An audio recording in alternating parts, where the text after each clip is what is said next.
je démissionnerai du gouvernement, Excellence Monsieur le Président, au palais du peuple.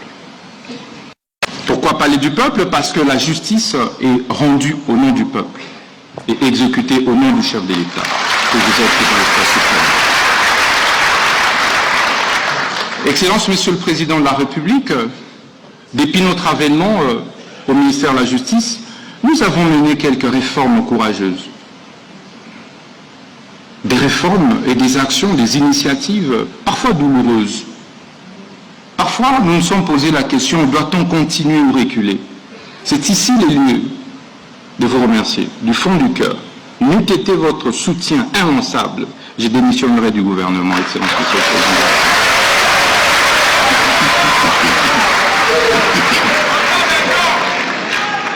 La première réforme courageuse, c'était l'insaisissement.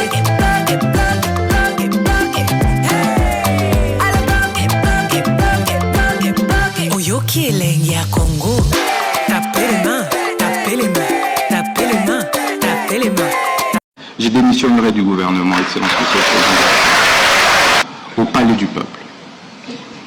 Pourquoi palais du peuple? Parce que la justice est rendue au nom du peuple et exécutée au nom du chef de l'État, que vous êtes dans l'État suprême. Excellence Monsieur le Président de la République, depuis notre avènement au ministère de la Justice, nous avons mené quelques réformes courageuses. Des réformes et des actions, des initiatives parfois douloureuses. Parfois, nous nous sommes posé la question, doit-on continuer ou reculer? C'est ici les lieux de vous remercier, du fond du cœur. N'eût été votre soutien immanquable, je démissionnerai du gouvernement, Excellence Monsieur le Président.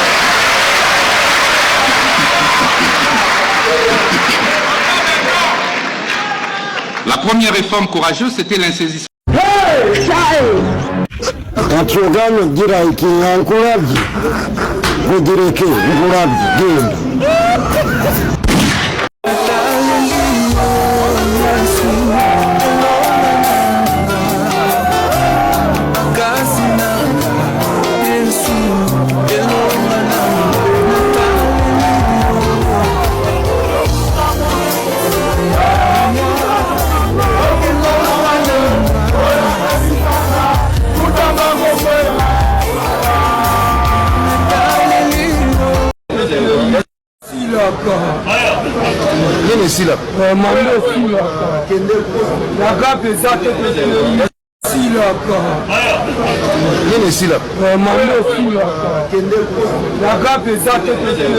Victoire na biso autosi au prix des sacrifices. Notre prophétie va révéler. est impérativement changé. Il n'y a que peu de 4 hommes qui peuvent faire changer les choses dans ce pays. Tous les combattants de je suis inscrit dans vont porter les armes. Victoire na biso autosi au prix des sacrifices. Notre prophétie va révéler. Cette fois-ci, si quelqu'un ose s'amuser de cette manière, tous les combattants de l'UDPS ces jours-là vont porter les armes. Alors l'auteur Bazali, Bato Bazali, Belé Bao Baosa Moussala, dans Sololana, Willy Michiki, le prince, député national élu de Walikale. Bonjour et bienvenue mon frère. Bonjour Sango. En tout cas, nous avons que l'eau fleur. Tout fait tout flamme pour le moment. Tous en Lolendo, il y a un député Baoyo.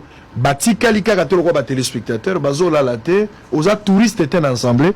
Le travail aujourd'hui acharné, Batounos pas au monde à ce qui se passe. Merci encore une fois pour la peuple congolais en général. Alors on va commencer avec la toute première question. Je voudrais que Tolobela, l'Ikambouango constitution, Tokatamwa Moukousse, Tolobela qui a la dernière fois, mais le Tokatamwa Moukousse. Oui, Michiki, l'opposition n'est pas d'accord dans la démarche à Félix Tshisekedi. Parce que les problèmes, il y a une nouvelle république, ils ont posé problème Penzate.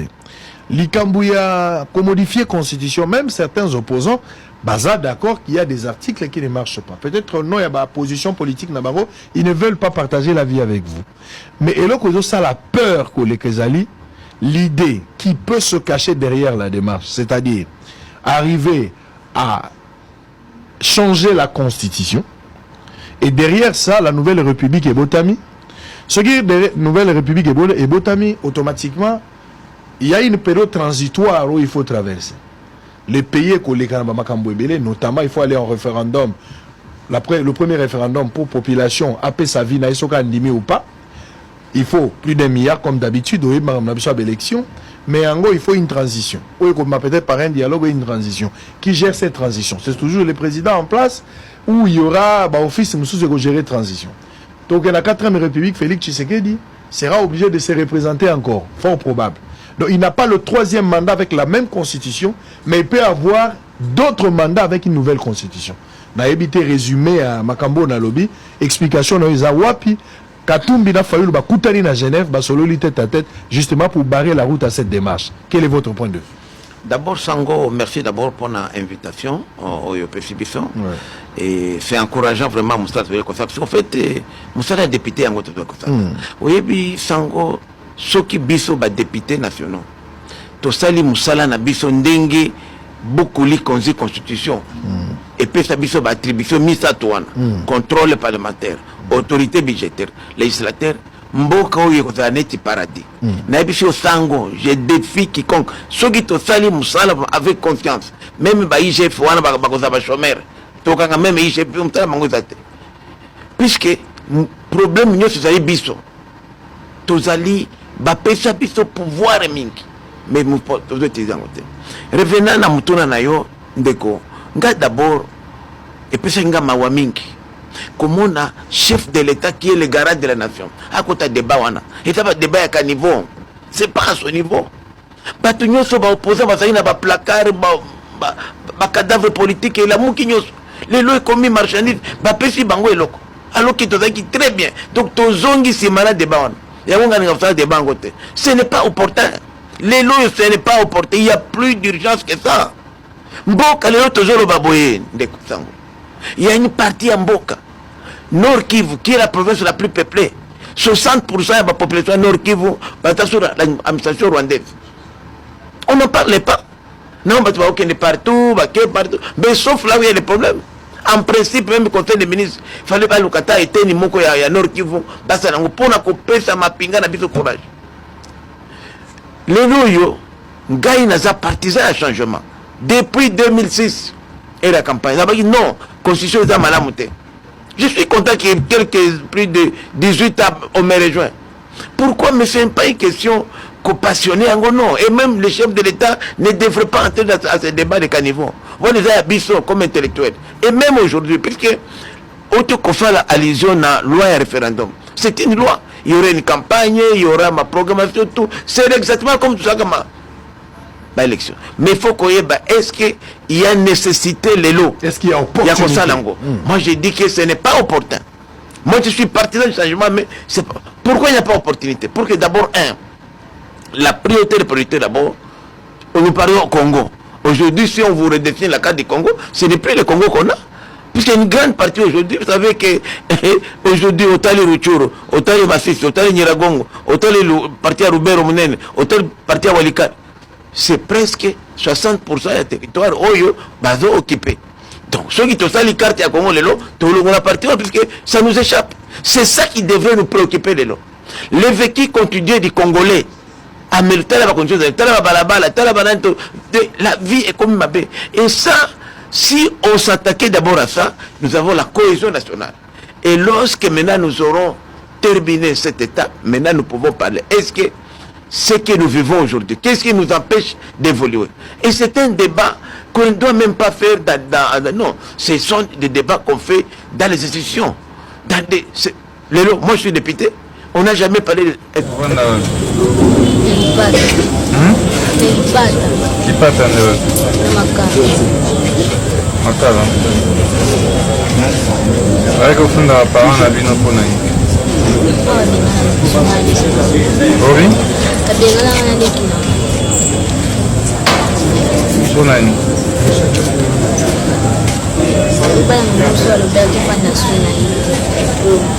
Et puis après, si vous battez au point.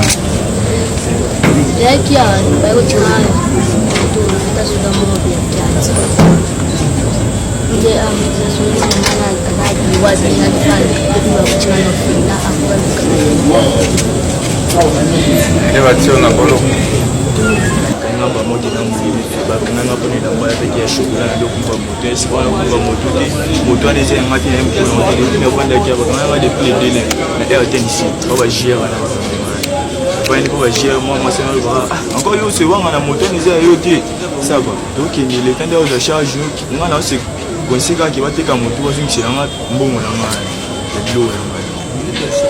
Vous avez instruit au dernier conseil des ministres de pouvoir veiller au désengorgement des cachots. Surtout concernant l'incarcération des mineurs. Ça va. Donc vous allez me faire rapidement un rapport sur les mineurs en conflit avec la loi, mais pour des faits bénins.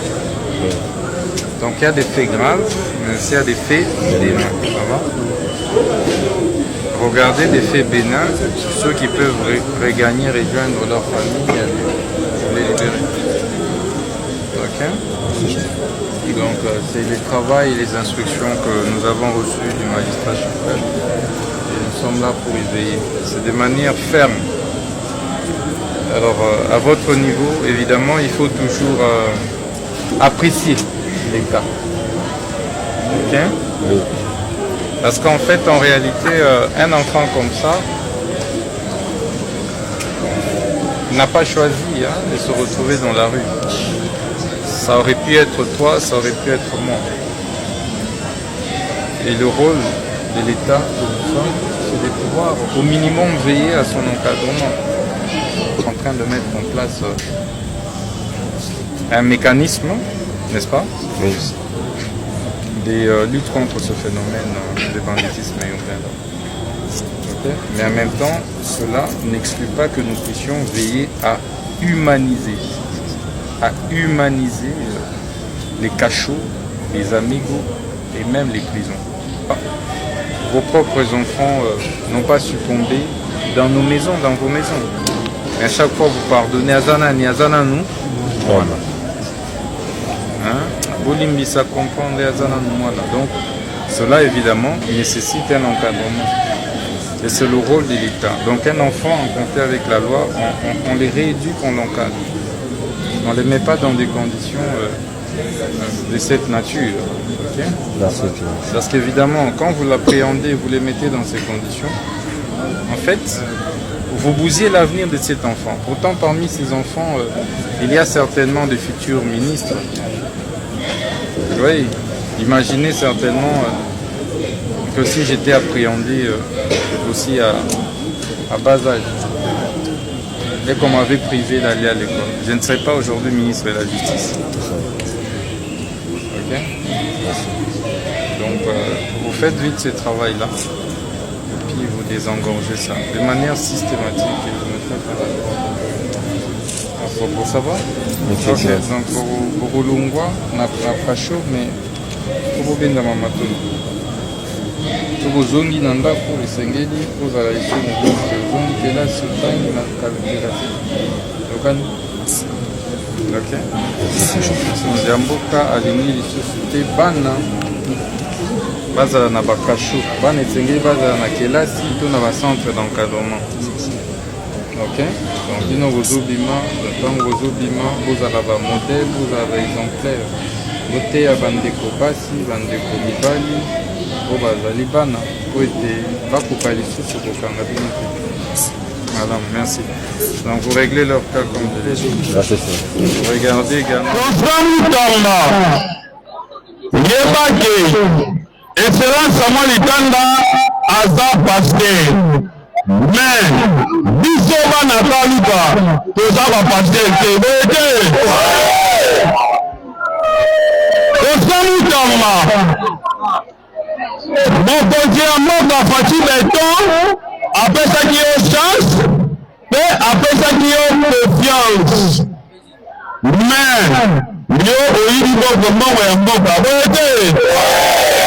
Oyibi mbongo ya mboka ozali komela diamba moto oyo asomelaka yo diamba wana azali mwana kaluka pe awutaka na kaluka bete. Oyebi yo bien. Excellence Samuel Itanda azalaki adjoint na ye. Mozalaki kosala na ye asungaki yo na makambo ebe. Mais boni yo okomi kopesa mbongo na bato na yo baleka na bareseaux sociaux mpo basali excellence Samuel Itanda. Est-ce que biso tokolinga yango?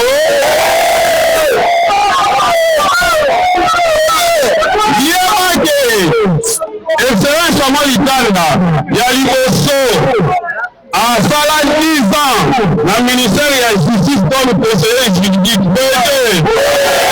Excellence Samuel Itanda asala cours na ye ya droit atanga na Belgique asilisa pe cours abima licencié et puis à continent lelo toyoloba boye aza na diplôme ya docteur en droit. Yo mosautama osala wa depuis toyeba yo ti lelo osala place moko toyebi yo obandeli kokende komela banyama na université na IPC wete boni problème na Samuel Itanda asaleli yeba te soki Samuel Itanda azali pasteur biso bana kali bazali bapasteri eluka oyo bapapa na biso babunda mpo na Kongo wete na yango tozali kokebisa yo biso tozali bana ya